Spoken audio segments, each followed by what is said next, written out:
Amen, amen, gloire à Dieu. Donc, je vais aussi partager.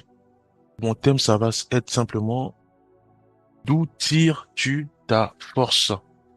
Tous, on passe par des tribulations, par des moments où vraiment on sent que on est secoué. Ça peut être là par la tempête, par les tentations, par autre chose.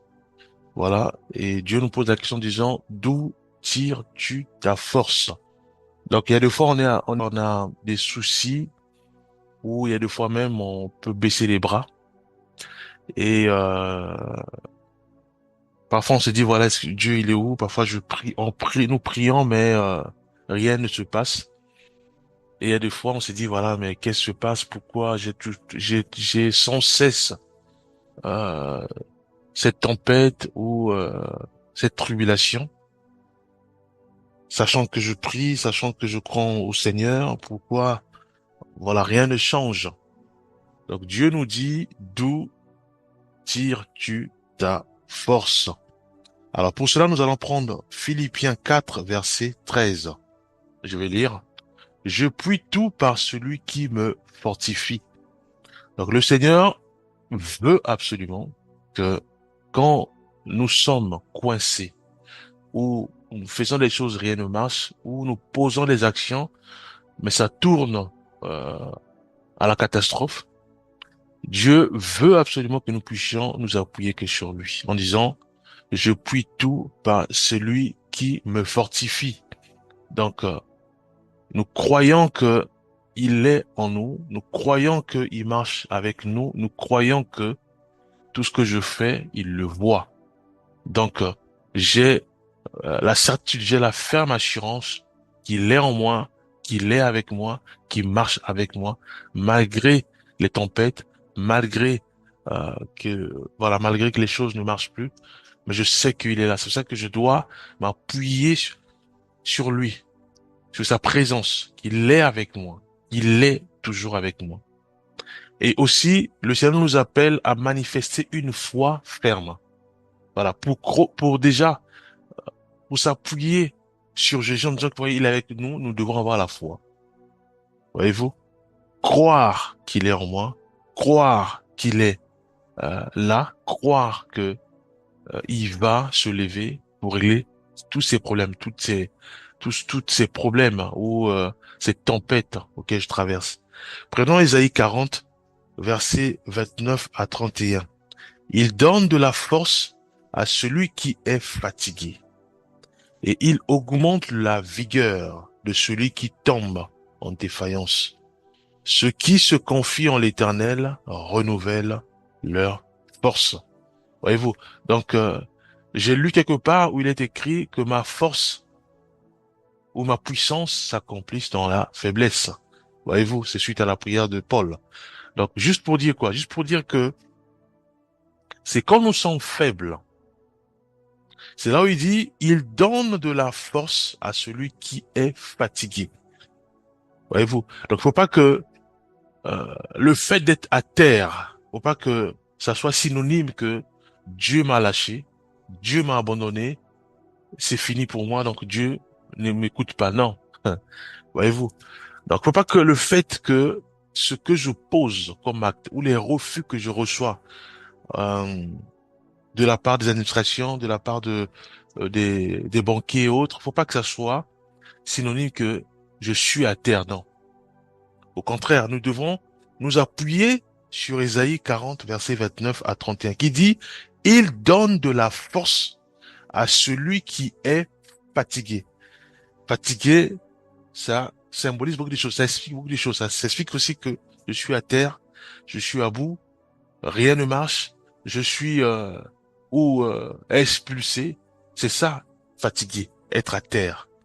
À ce moment-là, Dieu, il agit. Est-ce qu'il agit seulement, c'est quand tu es à terre? Non. Et des fois, il agit comme il veut. Ça peut être, tu es fort, il agit aussi. Voyez-vous? Donc là, l'action est donnée plus sur ceux et celles qui sont à bout, fatigués, à terre. À ce moment-là, Dieu leur dit aussi que c'est à ce moment-là que je te donne la force. C'est à ce moment-là que je te relève.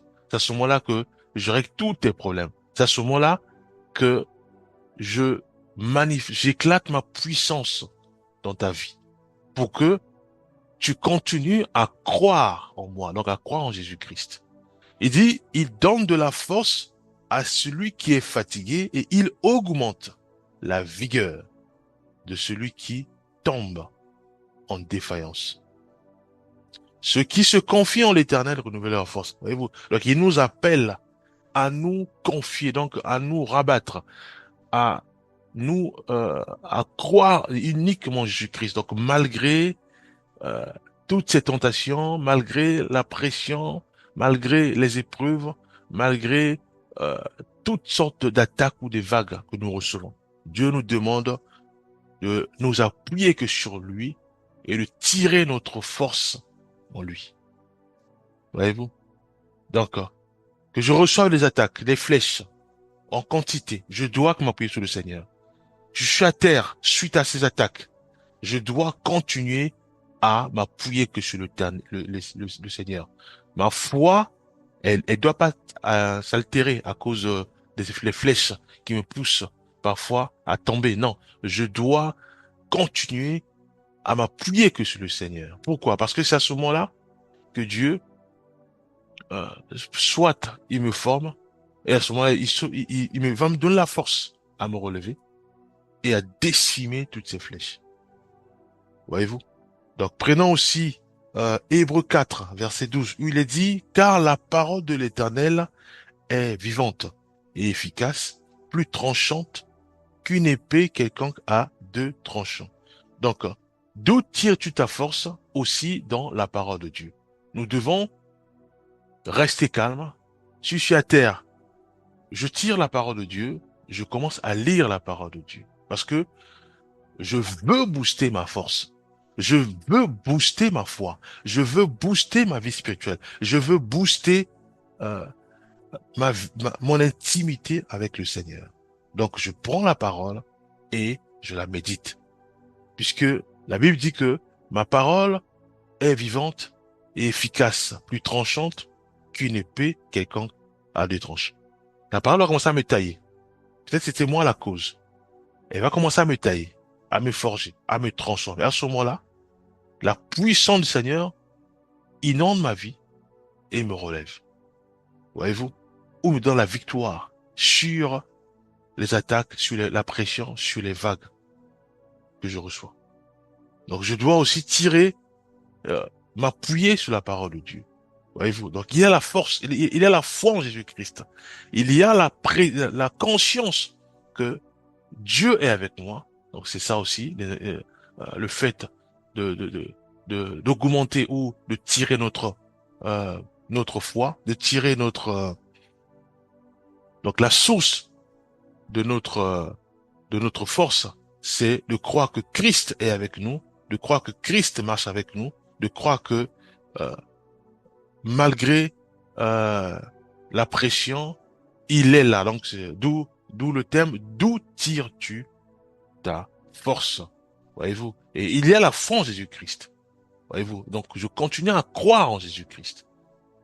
Voyez-vous? Et aussi, il y a, bien sûr, la parole de Dieu. Je dois continuer à la méditer, à m'imprégner dans la parole de Dieu. Voyez-vous? Et aussi, bien entendu, il y a la prière. Donc, je dois prier sans cesse en disant, Seigneur, manifeste ta miséricorde. Agis puissamment en moi. Voyez-vous? Donc j'ai plusieurs leviers qui me poussent à, à rebondir. Voyez-vous, si je suis à terre, à rebondir. La foi en Jésus-Christ. Il y a la parole de Dieu, il y a la prière, et il y a la conscience de mon identité. Donc, la conscience que je suis avec Dieu, je marche avec lui, il est en moi, il est toujours avec moi. Voyez-vous? Donc, je ne peux pas laisser la situation terrestre s'abattre sur moi ou altérer ma foi. Non. En Jésus-Christ, non. Je dois au contraire continuer à espérer au Seigneur, à notre Seigneur, puisque il dit, il donne de la force à celui qui est fatigué. Voyez-vous, il donne la force à celui qui est à terre. Il donne la vigueur à celui qui est à terre. Voyez-vous.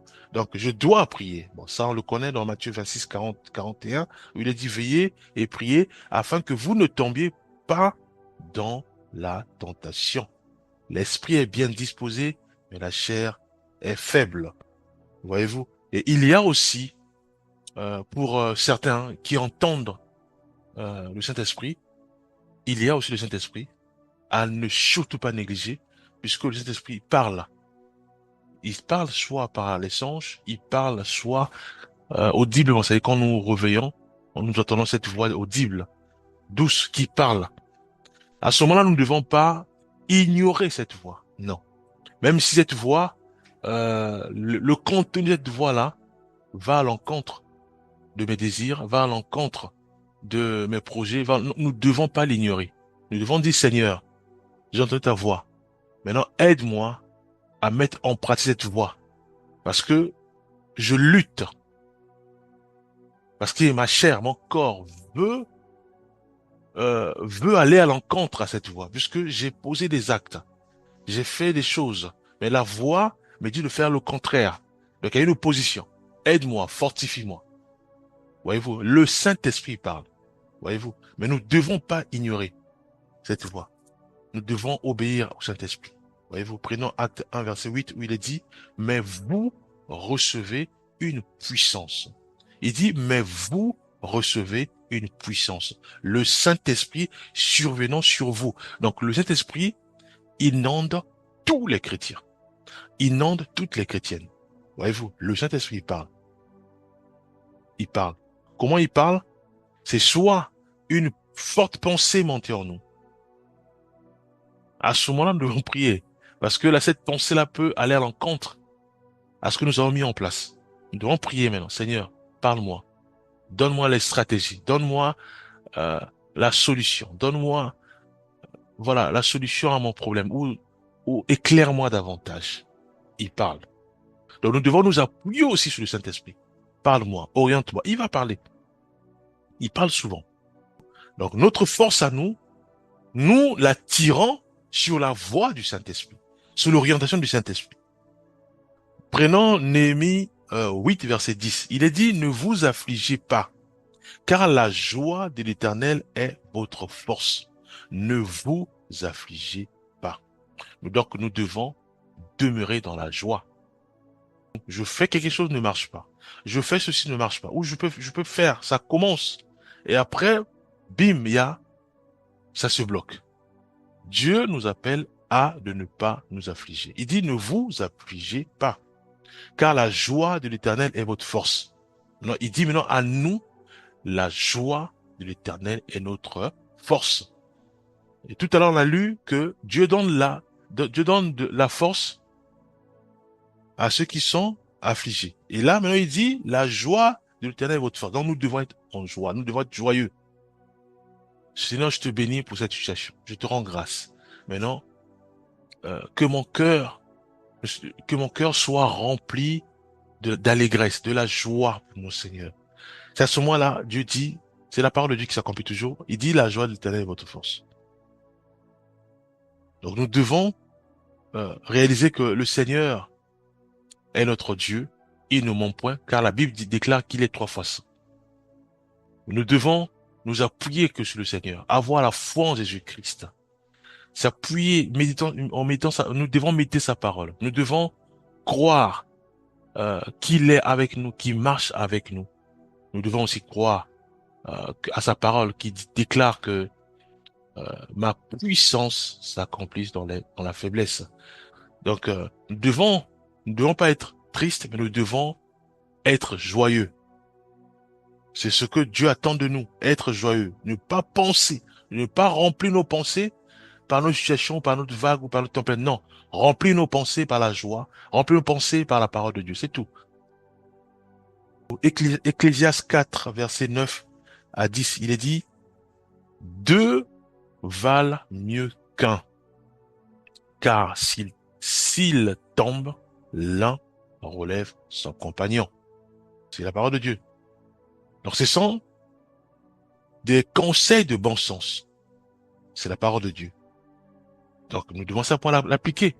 En quoi faisons? En nous entourant des bien-aimés pour nous soutenir mutuellement.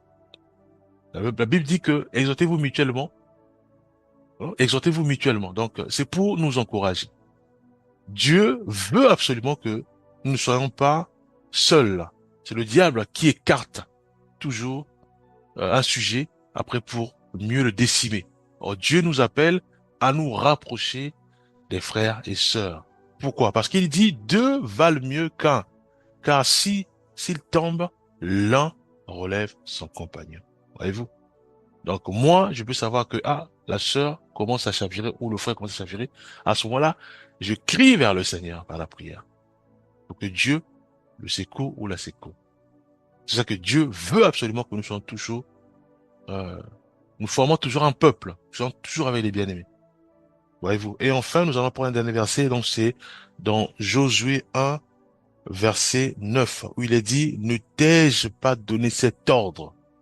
Fortifie-toi et prends courage. Ne t'effraie point et ne t'épouvante point, car l'Éternel, ton Dieu, est avec toi partout où tu iras. Donc, que la situation soit catastrophique, que tu reçois toutes sortes de vagues ou de pressions, ou même des paroles qui te donnent les paroles où ça te ça te tourmente, ou même il y a la peur. Le diable, c'est ce qu'il sait faire. Mais Dieu nous dit, ne t'ai-je pas donné cet ordre? Fortifie-toi et prends courage, ne t'effraie point. Donc, faut jamais avoir peur et ne t'épouvante pas, car l'Éternel, ton Dieu, est avec toi partout où tu iras. Donc, il est en nous, bien aimé. Voyez-vous? Donc, nous devons réaliser que le diable ne peut jamais nous divertir par ses agressions qui nous font peur. Non, nous devons réaliser que celui qui est en nous est plus fort que lui. Voyez-vous? Nous sommes sur terre, mais Dieu marche avec nous. Nous pouvons être à terre, mais il dit qu'il donne la force à celui qui est fatigué.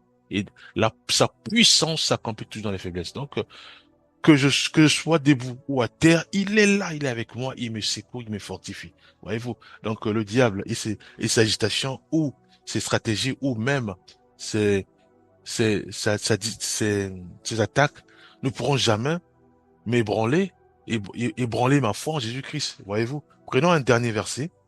Nous allons prendre Romains 8, versets 37 à 39. Mais dans toutes ces choses, nous sommes plus que vainqueurs par celui qui nous a aimés. Donc, qui nous a aimés dès le commencement, il nous aime, notre Seigneur. Voyez-vous, notre force, nous la tirons sur sa parole, sur sa promesse. Nous la tirons aussi, euh, nous la tirons euh, dans son amour, parce qu'il nous aime, notre Seigneur. Il nous aime. Voyez-vous, nous allons prier. Père, nous remettons entre ta main, fais-nous grâce.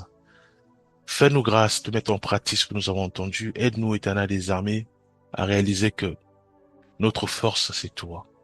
Notre force, c'est toi, Père. Aide-nous à mettre tout cela en pratique. Bénis tous ceux et celles qui sont à terre. Relève-les. Fais grâce. Que tous s'appuient que sur toi. Toi, notre Dieu, le Dieu d'Abraham, d'Isaac et de Jacob. Au nom puissant de Jésus-Christ. Nous avons ainsi prié. Amen.